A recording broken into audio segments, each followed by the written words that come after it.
എല്ലാവർക്കും നമസ്കാരം. Welcome back to Niyans. അച്ചിങ്ങ കൊണ്ട് തയ്യാറാക്കിയിട്ടുള്ള 3 വ്യത്യസ്ത തരം റെസിപ്പിയാണ് ഇന്നത്തെ വീഡിയോയിലുള്ളത്. ആദ്യം അച്ചിങ്ങയും ബീഫും കൊണ്ടുള്ളൊരു പെരട്ടാണ്. അതെങ്ങനെയാണ് തയ്യാറാക്കുന്നത് നോക്കാം.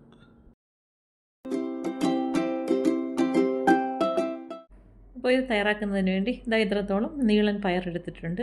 അത് ഇതേപോലെ കുറച്ച് നീളത്തിലൊന്ന് കട്ട് ചെയ്തെടുക്കുക. ഏകദേശം 1 ഇഞ്ച് വലുപ്പത്തിലാണ് കട്ട് ചെയ്തെടുത്തിരിക്കുന്നത്. നന്നായിട്ട് കഴുകി വൃത്തിയാക്കിയതാണ്. അപ്പോൾ ഈ ഒരു രീതിയിലെല്ലാം കട്ട് ചെയ്തെടുക്കാം. ഒരുപാട് വിളയാത്ത ഇളം പരുവത്തിലുള്ള പയർ വേണം ഇതിനു വേണ്ടി എടുക്കാൻ. അപ്പോൾ ഈ ഒരു രീതിയിൽ എടുത്തു വെച്ചിരിക്കുന്ന പയറെല്ലാം കട്ട് ചെയ്ത് മാറ്റിയിട്ടുണ്ട്. ഇനി നമുക്ക് ചട്ടി അടുപ്പത്തേക്ക് വെച്ച് കൊടുത്ത് അതിലേക്ക് വെളിച്ചെണ്ണ ഒഴിച്ചു കൊടുക്കാം. വെളിച്ചെണ്ണ നന്നായി ചൂടായി വരുമ്പോൾ കടുകും വറ്റൽമുളകും കറിവേപ്പിലയും ഇട്ട് കൊടുത്ത് നന്നായിട്ടൊന്ന് മൂപ്പിച്ചെടുക്കാം. ഇത് മൂത്ത് വരുമ്പോഴേക്കും കുറച്ചധികം ചെറിയ ഉള്ളി വേണം. ഏകദേശം ഒരു 25-30ഓളം ചെറിയ ഉള്ളി വളരെ കനം കുറച്ച് ചെറുതായിട്ട് അരിഞ്ഞതാണ്. അത് ഇതിലേക്ക് ഇട്ട് കൊടുത്ത് നന്നായിട്ടൊന്ന് വഴറ്റിയെടുക്കാം. ചെറിയ ഉള്ളി ഇതേപോലെ ഒരുപാട് ചേർക്കുന്നത് നല്ലൊരു ടേസ്റ്റ് കിട്ടാൻ വേണ്ടിയാണ്. അപ്പോൾ ചെറിയ ഉള്ളി നന്നായിട്ട് വാടി വരുമ്പോൾ അതിലേക്ക് 1 ടേബിൾ സ്പൂൺ ഇഞ്ചി വെളുത്തുള്ളി ചതച്ചതും കൂടി ഇട്ട് കൊടുക്കാം. ഇനി അത് നന്നായിട്ടൊന്ന് മൂപ്പിച്ചെടുക്കാം. ചേർത്ത് കൊടുത്ത് ഇഞ്ചിയുടെയും വെളുത്തുള്ളിയുടെയൊക്കെ പച്ചമണം മാറുന്നത് വരെ നന്നായിട്ടൊന്ന് വഴറ്റി കൊടുക്കാം. അത് നന്നായിട്ട് മൂത്ത് വരുമ്പോൾ ഇനി അതിലേക്ക് നമുക്ക് മസാലകൾ ചേർത്ത് കൊടുക്കാം.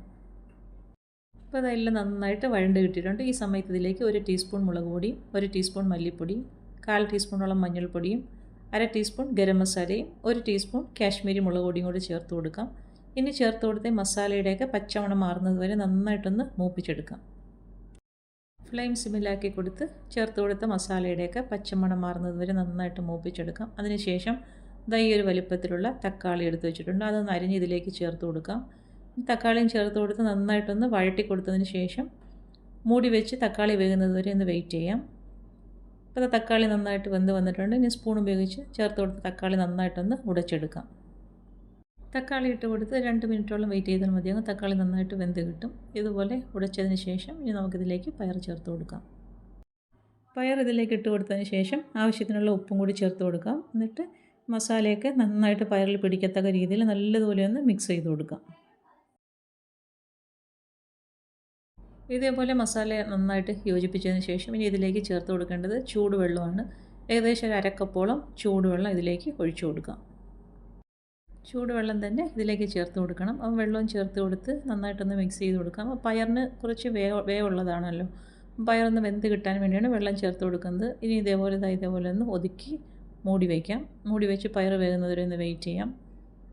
അപ്പോൾ ഇങ്ങനെ മൂടി വെച്ചതിന് ശേഷം ഏകദേശം 2 മിനിറ്റ് കഴിഞ്ഞ് അപ്പോൾ ചേർത്ത് കൊടുത്ത വെള്ളമൊക്കെ വറ്റി പയർ ഒരു പകുതി വേവായിട്ടുണ്ട്. വീണ്ടും ഇതേപോലെ തന്നെ ഇളക്കി ഇതേപോലെ ഒന്ന് യോജിപ്പിച്ച് വെച്ച് കൊടുക്കാം. വീണ്ടും ഒന്ന് മൂടി വയ്ക്കാം. ഇതൊരു 100 ഗ്രാം ബീഫുണ്ട്. ഉപ്പും മഞ്ഞളും ചേർത്ത് കുക്കറിൽ വേവിച്ചെടുത്തതാണ്. അത് മാറ്റി വെച്ചേക്കാം. അപ്പോൾ വീണ്ടും അടപ്പ് തുറന്നിട്ട് ഒന്നുകൂടി ഒന്ന് ഇളക്കി കൊടുക്കാം. അപ്പം പയർ നന്നായിട്ട് വെന്ത് വന്നിട്ടുണ്ട്. ഇനി ഈ ഒരു സമയമാകുമ്പോഴേക്കും നമുക്ക് ബീഫ് ഇതിലേക്ക് ചേർത്ത് കൊടുക്കണം. അപ്പം നടുവിലായിട്ട് ഇതേപോലെ ബീഫ് ഇട്ട് കൊടുത്തിട്ട് പയറെല്ലാം നമുക്ക് അതിൻ്റെ പുറത്താക്കി ആക്കി കൊടുക്കാം. വീണ്ടും നല്ലതുപോലെ ഒന്ന് യോജിപ്പിച്ച് പയർ മുകളിൽ വരത്തക്ക രീതിയിലൊന്ന് ഒതുക്കി വെച്ച് കൊടുക്കാം. ബീഫ് ഇട്ട് കൊടുത്തതിന് ശേഷം ഫ്ലെയിം നന്നായി സിമ്മിലാക്കി ഒരു 3 മിനിറ്റോളം വെയിറ്റ് ചെയ്യാം. വീണ്ടും മൂടി തുറന്നിട്ട് നന്നായിട്ടൊന്ന് മിക്സ് ചെയ്ത് കൊടുക്കാം. നമ്മൾ ഈ സാധനങ്ങളൊക്കെ പുരട്ടിയെടുക്കുന്ന പറഞ്ഞാൽ അത്യാവശ്യം സമയം എടുക്കുന്ന ഒരു ജോലിയാണ്. അപ്പോൾ ഫ്ലെയിമൊക്കെ അഡ്ജസ്റ്റ് ചെയ്തിട്ട് എത്രത്തോളം അടുപ്പിലിട്ട് നന്നായിട്ട് ഇളക്കി തയ്യാറാക്കി എടുക്കുന്നു അത്രത്തോളം ടേസ്റ്റ് കിട്ടും. അപ്പോൾ അതങ്ങനെ ഈ ഒരു രീതിയിൽ നന്നായിട്ട് ഇളക്കി അടുപ്പിൽ നിന്ന് മാറ്റാം. ഇനി ഇതിലേക്ക് കുറച്ച് തേങ്ങാക്കൊത്തും കറിവേപ്പിലയും കൂടെ മൂപ്പിച്ചിടണം. അത് നെയ്യിലാണ് മൂപ്പിച്ചിടേണ്ടത്. 1 ടീസ്പൂണോളം നെയ്യ് ഒഴിച്ചു കൊടുക്കാം. അതിലേക്ക് തേങ്ങാക്കൊത്തും കറിവേപ്പിലയും ഇട്ട് കൊടുത്ത് മൂപ്പിച്ചിട്ട് നമുക്ക് ഈ പെരട്ടിലേക്ക് ഒഴിച്ചു കൊടുക്കാം. തേങ്ങ ഒരുപാട് കളർ മാറിപ്പോണ്ട ആവശ്യമില്ല. ഈ ഒരു രീതിയിൽ പരുവാകുമ്പോഴേക്കും ഫ്ലെയിം ഓഫ് ചെയ്തിട്ട് തയ്യാറാക്കി വെച്ചിരിക്കുന്ന പെരട്ടിലേക്ക് ഒഴിച്ചു കൊടുക്കാം. അത് ഒഴിച്ചു കൊടുത്തതിന് ശേഷം നന്നായിട്ട് ആ നെയ്യും തേങ്ങാക്കൊത്തും കറിവേപ്പിലയൊക്കെ എല്ലാ ഭാഗത്താകത്തക്ക രീതിയിൽ നല്ലതുപോലെ ഒന്ന് ഇളക്കി കൊടുക്കാം. ഇത്രയേ ഉള്ളൂ. സൂപ്പർ ടേസ്റ്റിൽ തയ്യാറാക്കിയ അച്ചിങ്ങ ബീഫ് പെരട്ട് തയ്യാറായി കഴിഞ്ഞു. അച്ചിങ്ങയും ബീഫും കൊണ്ട് ഈ ഒരു രീതിയിലൊന്ന് തയ്യാറാക്കി നോക്കൂ.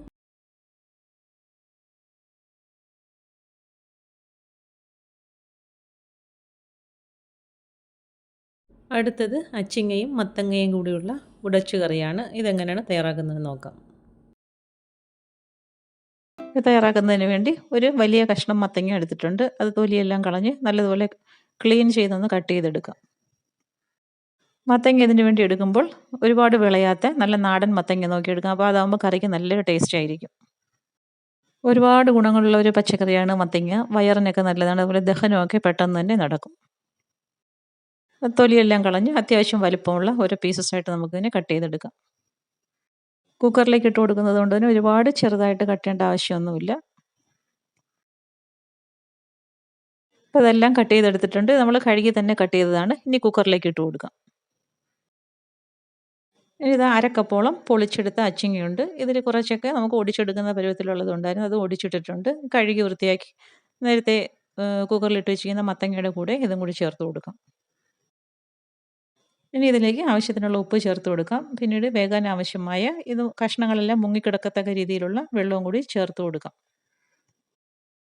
ഇനി ഇതിലേക്കുള്ള അരപ്പും കൂടി തയ്യാറാക്കാം. ഒരു അരക്കപ്പോളം തേങ്ങ ചിരകിയത് മിക്സിയുടെ ജാറിലേക്ക് ഇട്ട് കൊടുക്കാം. അതിലേക്ക് 2 പച്ചമുളക് ചേർത്ത് കൊടുക്കാം.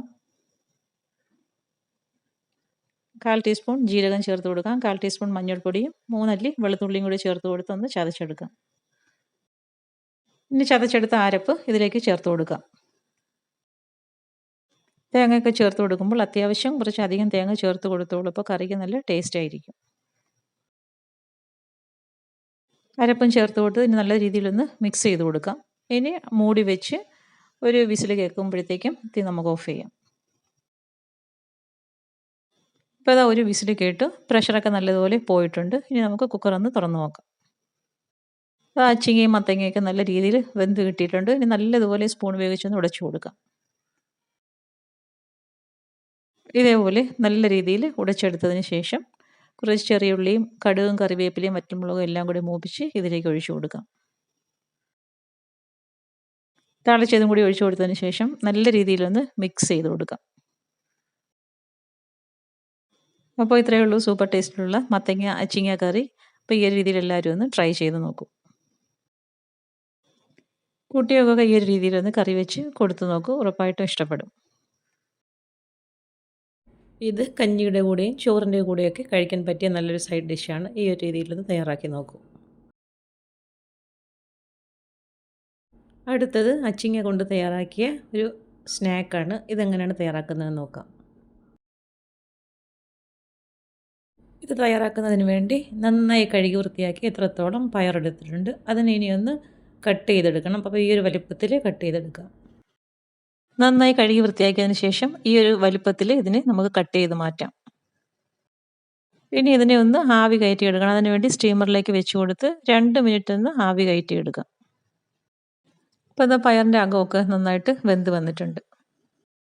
ഇനി ഒരു ബൗളിലേക്ക് കുറച്ച് ഉപ്പും കുറച്ച് വെള്ളവും കൂടി ചേർത്ത് കൊടുത്ത് നല്ലതുപോലെ ഒന്ന് മിക്സ് ചെയ്തെടുക്കാം. ഇനി ആവി കയറ്റി വെച്ചിരിക്കുന്ന ഈ പയർ നമുക്ക് ആ ഉപ്പ് വെള്ളത്തിലേക്ക് ഇട്ട് കൊടുത്ത് നല്ലതുപോലെ ഒന്ന് സോക്ക് ചെയ്തെടുക്കാം. ഇങ്ങനെ ചെയ്യുന്നത് അതിനകമൊക്കെ നന്നായിട്ടൊന്ന് ഉപ്പ് പിടിക്കാൻ വേണ്ടിയാണ്. ഒരു 5 മിനിറ്റോളം നമുക്കിതിനെ ഈ ഉപ്പ് വെള്ളത്തിൽ ഡിപ്പ് ചെയ്ത് വെച്ചേക്കാം. ഇനി അതിൽ നിന്നും കോരി മാറ്റി വയ്ക്കാം. ഇങ്ങനെ ചെയ്യുന്നത് കൊണ്ട് തന്നെ പയറിൻ്റെ ഉൾവശമൊക്കെ നന്നായിട്ട് ഉപ്പ് പിടിച്ചിരിക്കും. ഇനി ഒരു ബൗളിലേക്ക് 1/2 കപ്പ് കടലമാവ് ഇട്ട് കൊടുക്കാം. അതിൻ്റെ കൂടെ തന്നെ 1 ടേബിൾ സ്പൂൺ അരിപ്പൊടിയും കൂടി ചേർത്ത് കൊടുക്കാം. പിന്നീട് അതിലേക്ക് 1/2 ടീസ്പൂൺ മുളക് പൊടിയും 1/4 ടീസ്പൂൺ ബേക്കിംഗ് സോഡയും ആവശ്യത്തിനുള്ള ഉപ്പും കൂടി ചേർത്ത് കൊടുത്ത് നല്ലതുപോലെ ഒന്ന് മിക്സ് ചെയ്തെടുക്കാം. എല്ലാം കൂടി നന്നായി മിക്സാക്കി കൊടുത്തതിന് ശേഷം ഇതിലേക്ക് കുറേശ്ശെയായിട്ട് വെള്ളം ഒഴിച്ചു കൊടുത്ത് നല്ലൊരു തിക്ക് ബാറ്ററാക്കി എടുക്കാം.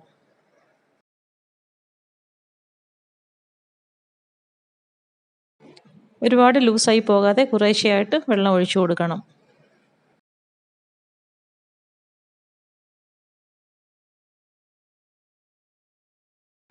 ഇതാ ഈ ഒരു കൺസിസ്റ്റൻസിയിലായിരിക്കണം ഈ ബാറ്റർ ഇരിക്കേണ്ടത്. ഇനി ഉപ്പ് വെള്ളത്തിൽ ഡിപ്പ് ചെയ്ത് വെച്ചിരുന്ന പയർ ഇതിലേക്ക് ഇട്ട് കൊടുത്ത് നല്ലതുപോലെ ഒന്ന് കോട്ട് ചെയ്തെടുക്കാം. നല്ലതുപോലെ പയറിലെല്ലാം കോട്ടായി കിട്ടത്തക്ക രീതിയിൽ ഇതിനെ നമുക്കൊന്ന് മിക്സ് ചെയ്തെടുക്കാം.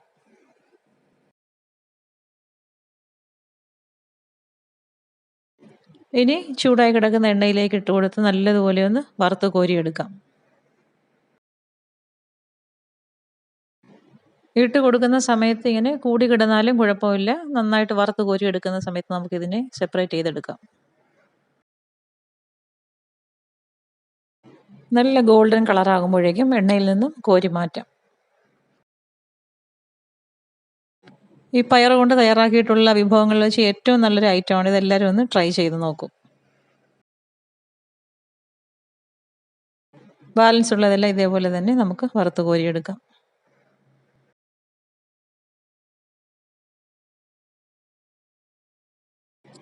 അതെല്ലാം വറുത്ത് കോരി കഴിഞ്ഞു. കാണുമ്പോൾ തന്നെ അറിയാമല്ലോ എത്രത്തോളം ക്രിസ്പിയാണെന്നുള്ളത്.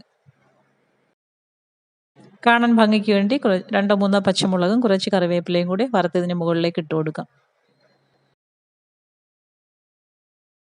സൂപ്പർ ടേസ്റ്റാണ്. എല്ലാവരും ഇതൊന്ന് ട്രൈ ചെയ്ത് നോക്കൂ. വീഡിയോ ഇഷ്ടമായി ലൈക്ക് ചെയ്ത് സബ്സ്ക്രൈബ് ചെയ്ത് സപ്പോർട്ട് ചെയ്തേക്കൂ. വീണ്ടും അടുത്ത വീഡിയോയിൽ കാണുന്നത് വരെ bye from Niyans. Thanks for watching.